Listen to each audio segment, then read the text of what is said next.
अस्सलाम वालेकुम students. My self Muzaffar sir और मैं आप लोग को मराठी 9th स्टैंडर्ड को मराठी आप लोग को मैं पढ़ाऊँगा।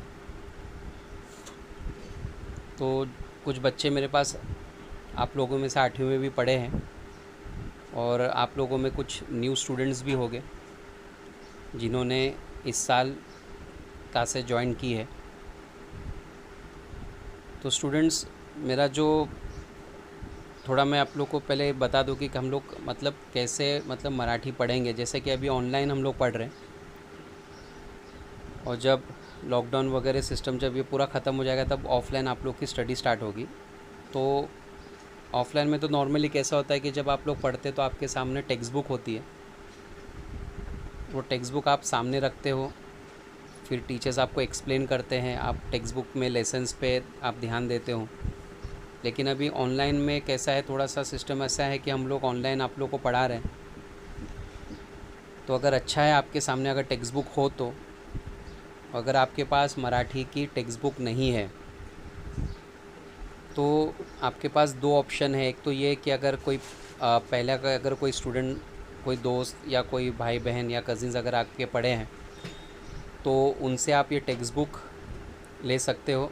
सेकेंड ऑप्शन आपका ये है कि ई बाल भारती साइड में आपको मराठी की टेक्स्ट बुक जो है वो पीडीएफ फॉर्म में आपको मिलेगी। तो जब मैं आपको पढ़ाऊँगा तो एटलीस्ट आप अगर टेक्स्ट बुक नहीं है आपके सामने तो आप पीडीएफ फाइल को रखो, ताकि जो मैं रीड करूँगा उसका प्रोनाउंसिएशन आपको समझ में आए।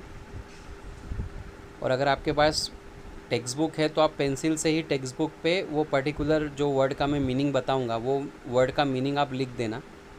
जैसा कि मैं हमेशा स्टूडेंट्स को पढ़ाता हूँ, वर्ड टू वर्ड मीनिंग समझाता हूँ ताकि आपको थोड़ा मराठी ईजी लगे। और अगर पीडीएफ फॉर्म में टेक्स्ट बुक है तो आप एक नोटबुक रखो और एक नोटबुक में आप उस मराठी के हार्ड वर्ड की मीनिंग लिख देना। ठीक है, तो इस तरह से हम लोग ये कंटिन्यू करेंगे जब तक ऑनलाइन हम लोग का लेक्चर चलता है तब तक। तो अभी आप लोग को फॉर्मेट तो पता ही है। नॉर्मली जो आप लोग को 8th स्टैंडर्ड में ये फॉर्मेट आना शुरू हो गया था, जिसको हम कहते हैं कृति, है ना। अभी आप लोग को कृति सॉल्व करने आती है। आपको चैप्टर के पोएम के पैराग्राफ दिए रहते हैं और फिर वो हिसाब से आपको उसकी कृति सॉल्व करना होता है। तो आपके सामने पैराग्राफ होता है, वो पैराग्राफ को आपको पढ़ना होता है और फिर उसके नीचे दिए गए क्वेश्चन आंसर्स को आपको सॉल्व करना होता है। तो स्टूडेंट्स, सबसे पहले तो मराठी का जो डर है ना वो आपको हटाना होगा, क्योंकि अगर आप सोचोगे कि मराठी डिफ़िकल्ट है तो फिर वो डिफ़िकल्ट ही लगेगी आपको। आप अगर दिमाग में बिठा लोगे कि मैं कर लूँगा या कर लूँगी तो आप कर लोगे, और इंशाल्लाह मैं आपको बहुत ही इजी मेथड में एक्सप्लेन करूँगा, वर्ड टू वर्ड एक्सप्लेन करूँगा, ताकि आप लोग को ये मराठी सब्जेक्ट जो है 9th का ये थोड़ा सा आसान लगे, क्योंकि अभी 8th स्टैंडर्ड की तरह इसके चैप्टर्स नहीं है। ओके, अभी यूनिट में इसको डिवाइड किया गया। यूनिट में तो था ही, बट कैसे होता है ना कि अभी जो है ना इसके जो चैप्टर्स है बहुत लेंदी चैप्टर्स है।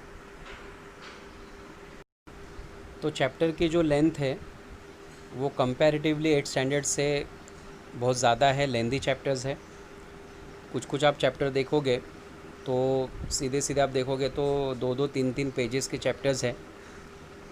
तो ये सब मैं आपको सिर्फ इन्फॉर्मेशन दे रहा हूँ, आपको डरा नहीं रहा हूँ मराठी को लेके। ठीक है, तो पहले तो आप दिमाग से वो डर ही हटा दीजिए।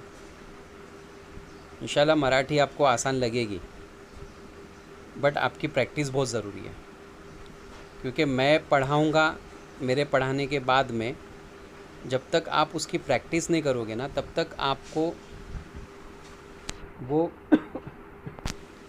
वो चीज़ें समझ में नहीं आएंगी स्टूडेंट्स। तो पहले आज के फर्स्ट लेक्चर में थोड़ा सा हम लोग इंट्रोडक्शन देखते हैं मराठी का, और फिर एक पोएम भी हम लोग कंप्लीट कर लेते हैं। तो इंट्रोडक्शन पार्ट ये है कि आप लोग को जो अनुक्रमणिका है उसमें आप लोग देखोगे तो आप लोग के सामने भाग 1 अनुक्रमणिका में भाग 1, भाग 2, फिर उसके बाद में भाग 3 और भाग 4, मतलब आप लोग को टोटल 4 यूनिट है। 4 यूनिट में हर एक यूनिट में आप देखोगे, हर एक यूनिट में जो चैप्टर के नीचे जो सबसे लास्ट में यूनिट में देखो जो फ्लावर जैसा बना हुआ है, जैसा इधर लिखा है पहले यूनिट में काजीरंगा, ब्रैकेट में लिखा है स्थूल वाचन। फिर दूसरे यूनिट में देखो हास्य चित्रातील मुलं, स्थूल वाचन। फिर इसके बाद में यूनिट 3 में देखो वेनिस, स्थूल वाचन। उसके बाद में विश्वकोश, स्थूल वाचन।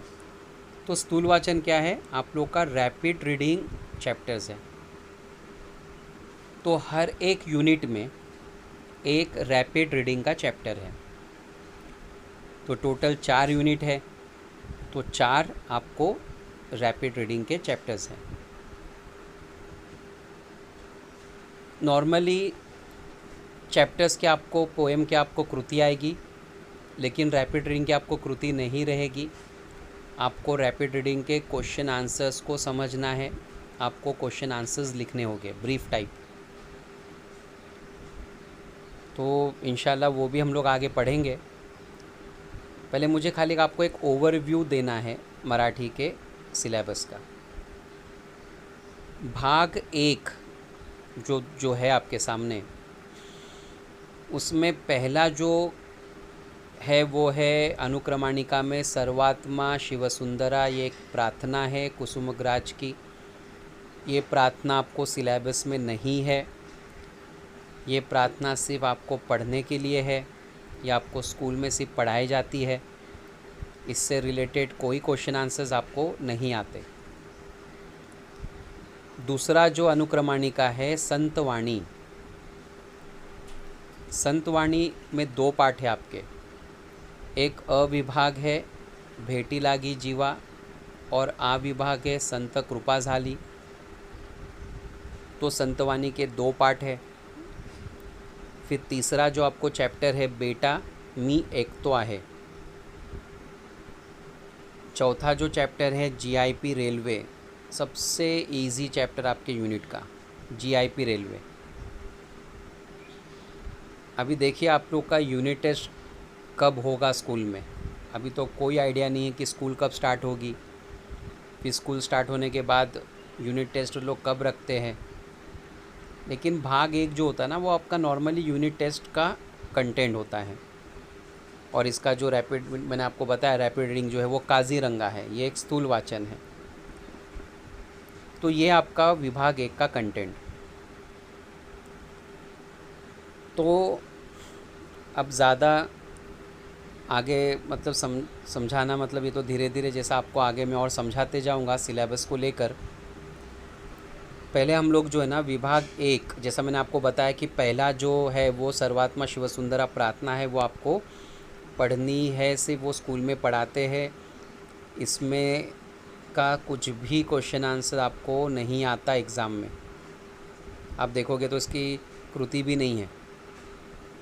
तो आज हम लोगों की जो पहली जो संतवानी है, यानी आपके सिलेबस में विभाग 1 का दूसरा दिया, क्योंकि पहली प्रार्थना है, तो दूसरी जो संतवानी है, संतवानी के जैसे मैंने आपको बताया 2 पार्ट है, अ विभाग और आ विभाग। तो ये हम लोग आज पढ़ते हैं। मीनिंग्स पे ध्यान देना स्टूडेंट्स, जितना ज़्यादा मीनिंग लिखोगे उतनी आपको आसान लगेगी मराठी, ठीक है। तो संतवाणी, सबसे पहले ये टर्म हम समझते हैं कि संतवाणी का मतलब क्या। संतवाणी आप लोग को 8th स्टैंडर्ड में भी थी, लास्ट में मराठी में, वो सिर्फ इंट्रोडक्शन के लिए दिया गया, क्योंकि आगे अब आपको 9th में 10th में भी संतवाणी रहेगी। तो संतवाणी जो है ना, it's a combination of 2 words, Sant and वाणी। तो 2 वर्ड का ये कॉम्बिनेशन है। संत एक वर्ड है, दूसरा है वाणी।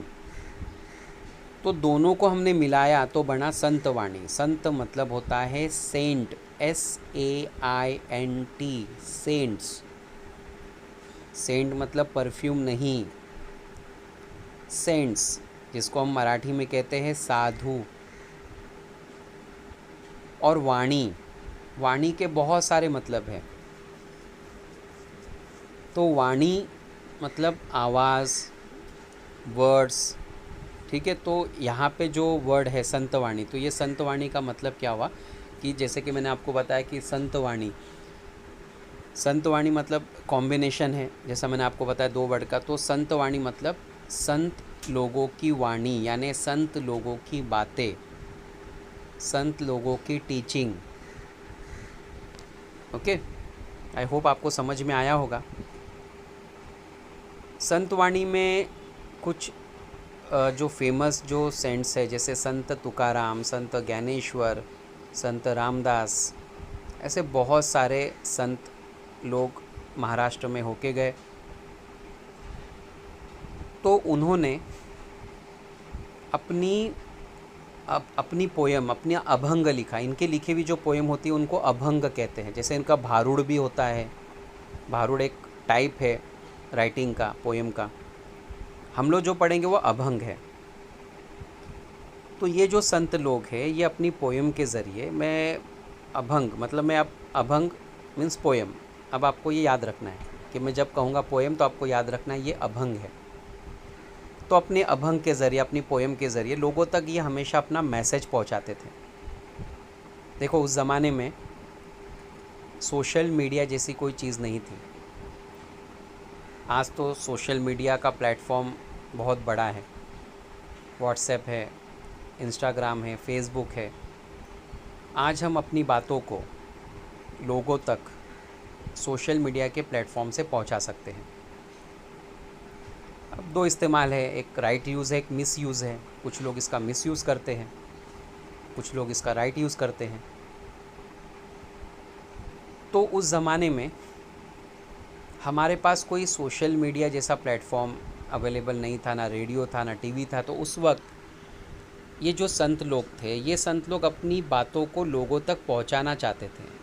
इसलिए मंदिरों में ये पूजा पाठ रखते थे, वहाँ पे ये पोयम, ये अभंग गाई जाती थी। और हर एक पोयम में, इनकी हर एक अभंग में आपको कुछ ना कुछ सीखने का मौका मिलता है। वो अपना एक मैसेज लोगों तक पहुंचाते हैं,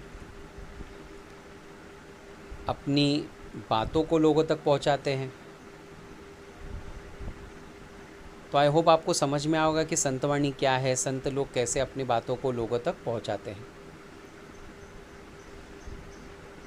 तो पहली जो हम संतवाणी पढ़ेंगे, अविभाग, भेटी लागी जीवा। तो पहले तो इसका मतलब समझते हैं हम। भेटी लागी, भेटी लागी मतलब फॉर मीटिंग, मिलने के लिए। भेटी लागी जीवा, जीवा मतलब जैसा हम कहते हैं ना कि हमारा दिल चाहता है कि हम मिले,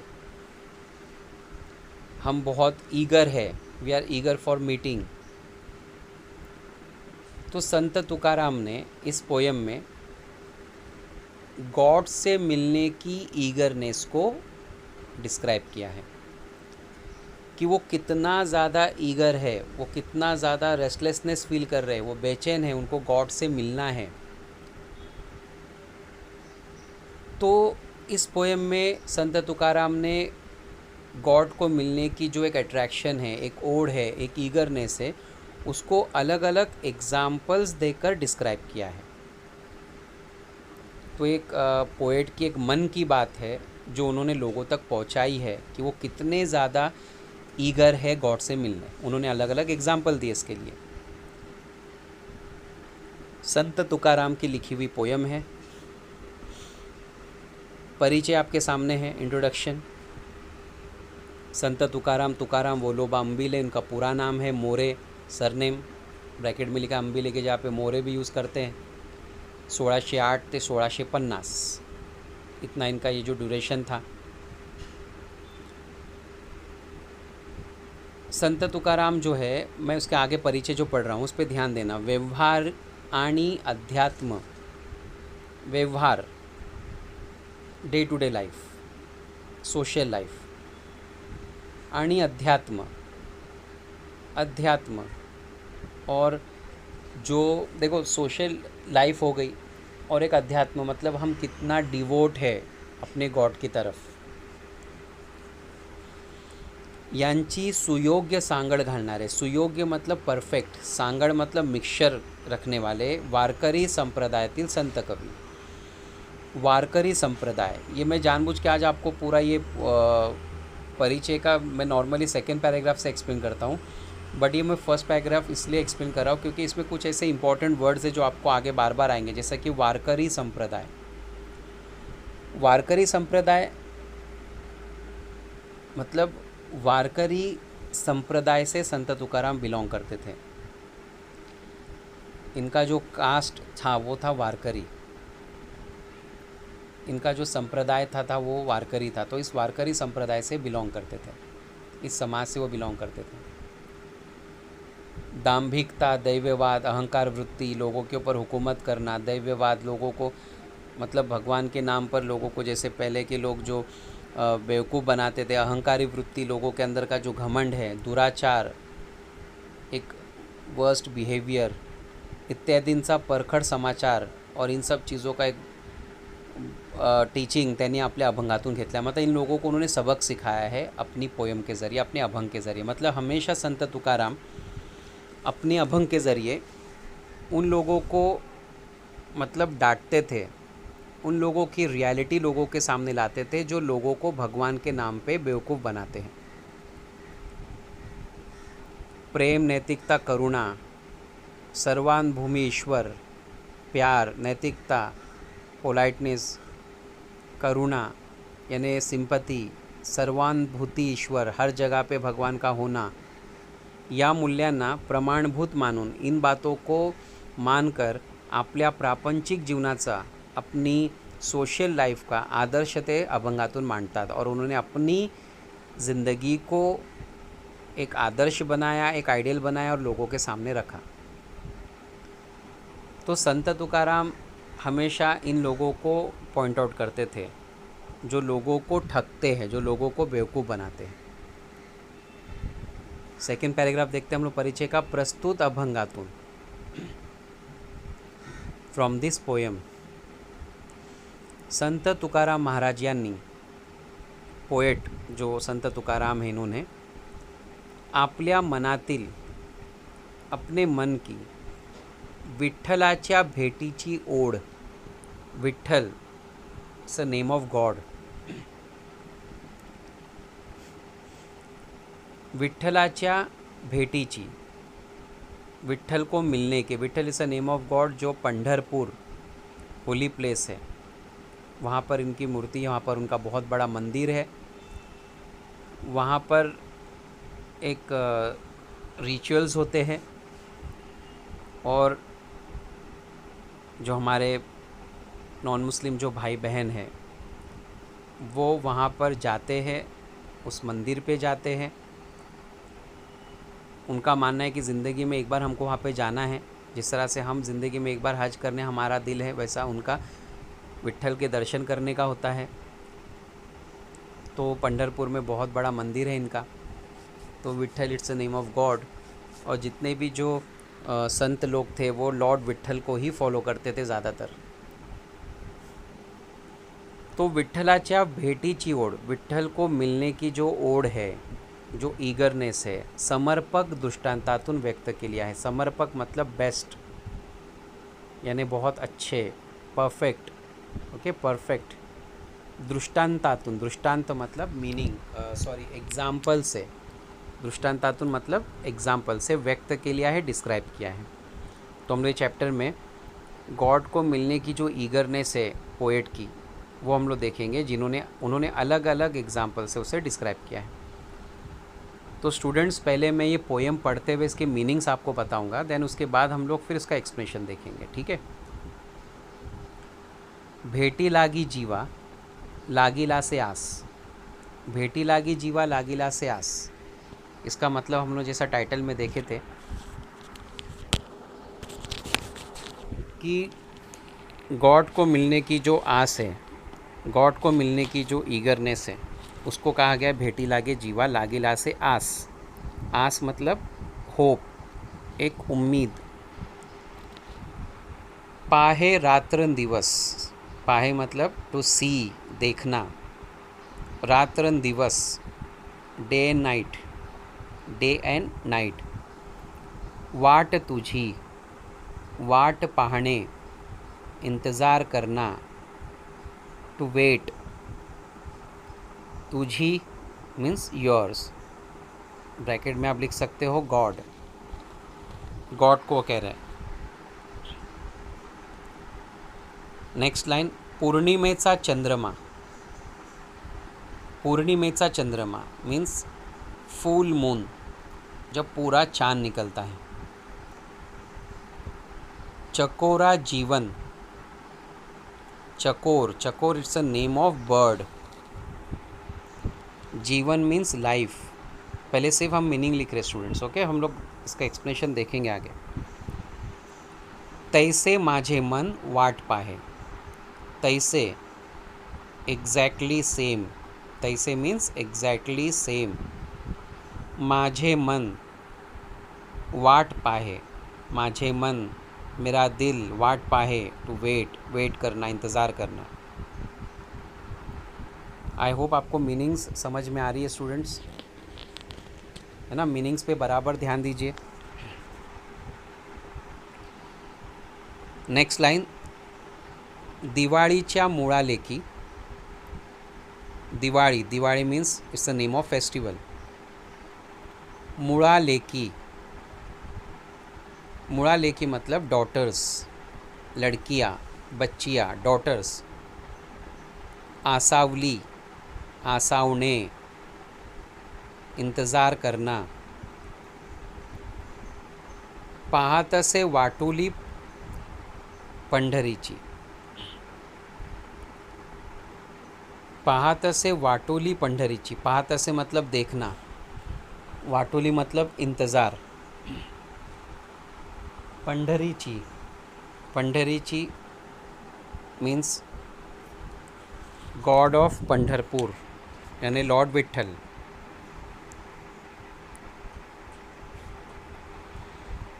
भूकेलीवा बाळ, भूकेलीवा बाळ, भूकेलीवा मतलब हंग्री, भूखा। बाळ मतलब स्मॉल चाइल्ड, छोटा बच्चा, इन्फेंट जिसको हम कहते हैं। अति शोक करी, अति मतलब वेरी मच। शोक करी, शोक करने, टू क्राई लाउडली, रोना। वाट पाहे टू वेट, वेट करना। उरी माऊलीची, माऊली मतलब मदर, और उरी हम कहते हैं जैसे गोद को, यानी जैसे माँ अपने बच्चे को गोद में लेती है, तो उरी माऊलीची मतलब माँ का गोद में लेना। तुका म्हणे, मज लागिला से भूख, तुका म्हणे। तुका म्हणे मतलब सेड बाय पोएट, मतलब एक इनिशियल है। ज़्यादातर जो सेंट्स है वो अपनी पोएम जब फिनिश करते हैं तो ऐसा लिखते हैं, तुका म्हणे, रामदास म्हणे, ओके। सो इसे इनिशियल, इसे लाइक अ सिग्नेचर। तुका म्हणे, मज लागिला से भूख, मज मतलब टू मी, लागली से भूख, I am also hungry, I am also hungry, I am also hungry. धावनी, धावनी मतलब to run fast, to run fast. श्रीमुख दावी देवा, श्रीमुख मतलब फेस ऑफ गॉड, दावी मतलब टू शो, देवा मतलब माय लॉर्ड, माय गॉड। अब हम इसका लाइन टू लाइन एक्सप्लेनेशन देखते हैं। भेटी लागी जीवा, लागिला से आस, पाहे रात्रन दिवस वाट तुझी। यहाँ पे संत तुकाराम महाराज जो अपने गॉड से कहते हैं कि भेटी लागी जीवा, लागिला से आज, मुझे आपको मिलने की एक दिल में उम्मीद है, मैं बहुत ईगर हूँ आपको देखने के लिए। पाहे रात्रन दिवस वाट तुझी, मैं रात दिन आपका इंतज़ार करता हूँ कि मैं कब आपसे मिलूँ। तो ये संत तुकाराम की एक विश है, एक कामना है मन की, कि वो एक बार गॉड को देखे। तो अपने वर्ड्स को इस तरह से वो एक्सप्रेस करे, अपने फीलिंग को अपने इस तरह से एक्सप्रेस करे कि भेटी लागी जीवा लागिला से आस पाहे रात्रन दिवस वाट तुझी। वो कहते हैं कि मैं बहुत ज़्यादा ईगर हूँ, मैं बहुत रेस्टलेसनेस फील कर रहा हूँ, मेरी सिर्फ एक विश है कि मैं आपको देखूँ, आपको मिलने के लिए मैं बेकरार हूँ, रात दिन मैं आपका इंतज़ार करता हूँ। पौर्णिमेचा चंद्रमा चकोरा जीवन, तैसे माझे मन वाट पाही। अब एक कंपैरिजन है चकोर के ज़िंदगी का। देखो मैं समझा रहा हूँ कैसे। पूर्णिमेचा चंद्रमा चकोरा जीवन, हम बात करते हैं चकोर पक्षी की। चकोर एक पक्षी है, ऐसा कहा जाता है। पोएट, शायर लोग अपने पोएम में, शायरी में लिखते हैं कि जो चकोर है वो चांद की रोशनी को खाकर ज़िंदा रहता है। सुनने के लिए एकदम ऑकवर्ड लग रहा है, but there is a comparison. क्या होता है जब पूर्णिमा होती है, जब पूरा चांद होता है, तो चांद की रोशनी ज़मीन पे पड़ती है, जंगलों पे पड़ती है, पेड़ों पे पड़ती है। चकोर जो बर्ड है वो कीड़े मकोड़े खाता है, सब्ज़ी भी खाता है, फल भी खाता है, लेकिन इन इंसेक्ट्स में उसे सबसे ज़्यादा पसंद है दीमक। दीमक आपको पता होगा, जो लकड़े के ऊपर जो दीमक लगती है। अब क्या होता है कि जब फुल मून डे होता है ना, तो ज़मीन के ऊपर रोशनी ज़्यादा पड़ती है, तो फॉरेस्ट में क्या होता है कि रोशनी ज़्यादा फैलती है, तो चकोर को ना वो जो दीमक है पेड़ पे घूमने वाले, वो बहुत इजीली विजिबल होते हैं और वो उन्हें, उसको दीमक खाने का बहुत ज़्यादा मौका मिलता है, रोशनी बहुत होती है। तो अब क्या होता है कि अब चकोर के लिए फुल मून डे बहुत इम्पोर्टेंट है, क्योंकि वो ज़्यादातर उसके ऊपर डिपेंड है, क्योंकि उसको मालूम है कि फुल मून होगा तो रोशनी ज़्यादा पड़ेगी, रोशनी ज़्यादा पड़ेगी तो उससे दीमक ज़्यादा मिलेगी खाने। तो समझ में आ रहा है स्टूडेंट? तो चकोर के लिए पूर्णिमा का चंद्रमा बहुत इम्पॉर्टेंट है, वो खुश होता है जब पूर्णिमा होती है। तैसे माझे मन वाट पा है, तो जिस तरह से चकोर पूर्णिमा का इंतज़ार करता है, तैसे माझे मन वाट पा है, तो संत तुकाराम कहते हैं कि एग्जैक्टली उसकी तरह मैं भी आपका वेट करता हूँ, मैं भी आपका इंतज़ार करता हूँ। तो जिस तरह से एक चकोर इंतज़ार में बैठा है और कब पूर्णिमा आएगी, उस तरह से मैं गॉड आपका इंतज़ार कर रहा हूँ। समझ में आया स्टूडेंट्स आप लोग को ये 2 लाइन? तो चकोर को जिस तरह से पूर्णिमा का इंतज़ार होता है, वो इंतज़ार करता है बहुत ईगरली। पोएट कहता है कि राइट लाइक मैं भी उस चकोर की तरह गॉड आपका मैं इंतज़ार करता हूँ, मैं वेट करता हूँ आपका कि कब आपके मुझे दर्शन होंगे। आगे बढ़ते हैं स्टूडेंट्स। अब आगे नेक्स्ट एग्जाम्पल दिया है, दिवाळीच्या मुळालेकी आसावली पाहतसे वाटुली पंढरीची। दिवाळीच्या मुलालेकी आसावली। अब मुड़ालेकी का मैंने आपको मतलब लिखा है, बहू बेटियाँ, बेटियाँ, डॉटर्स, बच्चियाँ। दिवाली फेस्टिवल है, तो क्या होता है कि जब लड़कियों की शादी होकर जब वो अपने ससुराल जाती है, ससुराल जाने के बाद में अब उनको अपने माँ बाप की याद आती है, अपने मायके की याद आती है। वो इंतज़ार करती है कि कब कोई ओकेजन आए, कब कोई फेस्टिवल आए और उस बहाने से मुझे अपने माँ बाप को मिलने का मौका मिलेगा। तो लाइन आपको समझ में आ रही है? दिवाळीच्या मुळालेकी आसावली, दिवाली का इंतज़ार कर रही है बहू बेटियाँ, वो इंतज़ार कर रही है कि कब दिवाली आएगी। और मुझे अपने माँ बाप को देखने का मौका मिलेगा, मुझे अपने माँ बाप के घर जाने का मौका मिलेगा। तो उस तरह से तो स्टूडेंट्स, मैं आपको ये बोल रहा था कि जिस तरह से जो डॉटर्स होती है, जो बच्चियाँ होती है, वो इंतज़ार करती है कि कब कोई फेस्टिवल आएगा और हमें अपने माँ बाप के घर जाने का मौका मिलेगा। तो वो ईगर है, बहुत इंतज़ार कर रही है। पाहता से वाटोली पंढरीची, तो वो कहता है कि संत तुकाराम कि मैं भी आपका इसी तरह से इंतज़ार कर रहा हूँ, जिस तरह से वो बच्चियाँ इंतज़ार करती है किसी फेस्टिवल की, ताकि वो अपने माँ बाप को देख सके। आई होप आपको समझ में आ रहा है स्टूडेंट्स। कंपैरिजन है, पहला कंपैरिजन उसने चकोर का किया है, पूर्णिमा का इंतज़ार करता है वो। दूसरा एग्जांपल हमने देखा कि जो बच्चियाँ दिवाली का इंतज़ार करती हैं। चलिए आगे बढ़ते हैं हम लोग। भूकेली वा बाळ अति शोक करी, वाट पाहे उरी माऊलीची। ये थर्ड एग्जांपल है, भूकेली वा बाळ अति शोक करी। जिस तरह से एक छोटा सा बच्चा जब भूखा होता है तो वो ज़ोर ज़ोर से रोता है क्योंकि उसको भूख लगी है। वाट पाहे उरी माऊलीची, वो इंतज़ार करता है कि कब उसकी माँ उसे अपने गोद में ले, है ना। नॉर्मली ऐसा होता है कि हमारे छोटे भाई बहन अगर है तो माँ बाप हमारे पास उनको छोड़ के जाते हैं।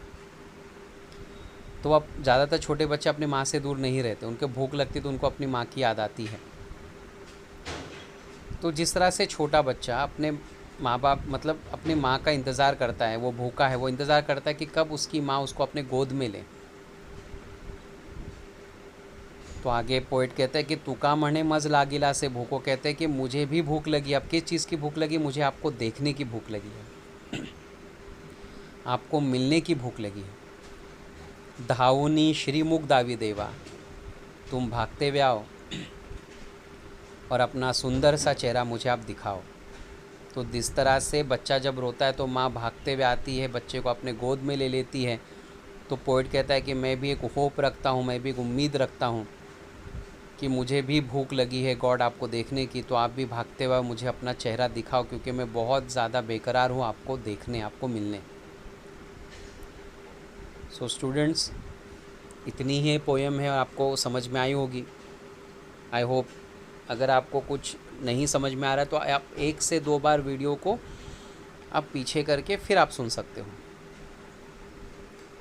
ठीक है स्टूडेंट, तो ये हमने संतवाणी का जो अविभाग पूरा किया, जिसमें संत तुकाराम ने गॉड को मिलने की जो ईगरनेस है उसको डिस्क्राइब किया।